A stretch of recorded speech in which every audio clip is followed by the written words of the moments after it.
এই বাংলায় 11.5 কোটির মধ্যে 4 কোটির বেশি মুসলমানের বাস, সেখানে আমরা একটা বাবরি মসজিদ করতে পারবো না? অযোধ্যার বাবরি মসজিদের অনুকরণে পশ্চিমবঙ্গের মুর্শিদাবাদে নতুন মসজিদ নির্মাণের ঘোষণা দিয়ে রাজ্য রাজনীতিতে ভূমিকম্প ঘটিয়েছেন ভরতপুরের বিধায়ক হুমায়ুন কবির। তৃণমূল থেকে সদ্য বহিষ্কৃত এই নেতার সিদ্ধান্তকে কেন্দ্র করে উত্তপ্ত হয়ে ওঠে মুর্শিদাবাদ। অন্যদিকে বিজেপি ও কংগ্রেস থেকে শুরু করে তার নিজ দলের শীর্ষ নেতৃত্ব পর্যন্ত একযোগে সমালোচনার বন্যায় ভাসান তাকে। প্রশ্ন উঠেছে, কেন হুমায়ুন কবিরকে ঘিরে সৃষ্টি হলো এমন সর্বদলীয় রোষ? নতুন এবং ফিরে আসা গ্রাহকদের জন্য নগদে চলছে ক্যাশব্যাক সহ প্রতিদিন হাজারো উপহার জেতার সুযোগ। হবে আশা আর ফেরা সারপ্রাইজ সেরা। 6 ডিসেম্বর বাবরি মসজিদ ধ্বংসের দিনটিতেই তিনি মুর্শিদাবাদের বেলডাঙ্গায় নতুন বাবরি মসজিদের ভিত্তিপ্রস্তর স্থাপন করেন।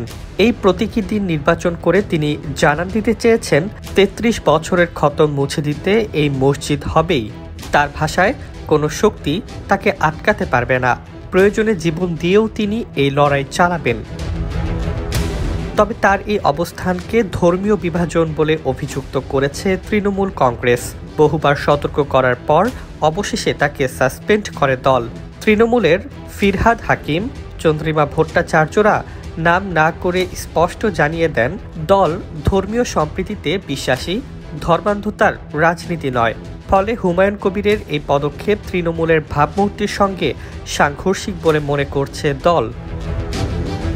অন্যদিকে বিজেপি অভিযোগ তুলেছে, এই কর্মসূচির জন্য প্রশাসন অকারণে সুবিধা দিচ্ছে এবং এই আয়োজনের অনুমতি নিয়ে প্রশ্ন তোলে। শুভেন্দু অধিকারী অভিযোগ করেন, বেলডাঙ্গায় পুলিশ চোখ বন্ধ করে আছে।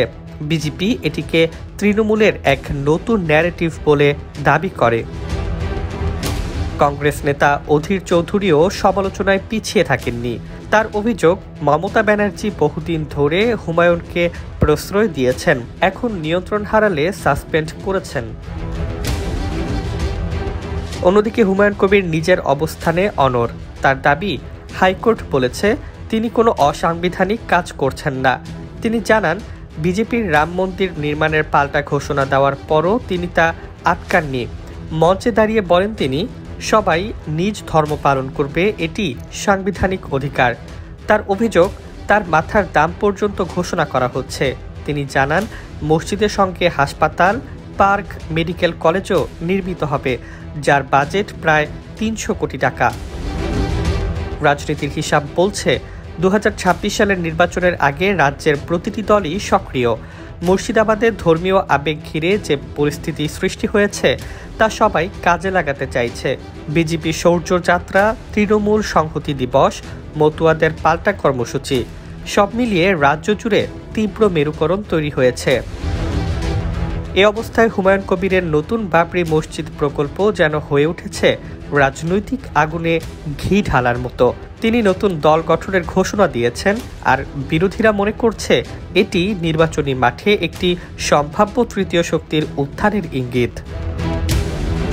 সুতরাং শুধু ধর্মীয় প্রশ্ন নয়, রাজনৈতিক হিসাব, প্রভাব বিস্তার এবং ভোট ব্যাংকের সমীকরণেই হুমায়ুন কবির হয়ে উঠেছেন সব দলের রোষানলের নতুন কেন্দ্রবিন্দু।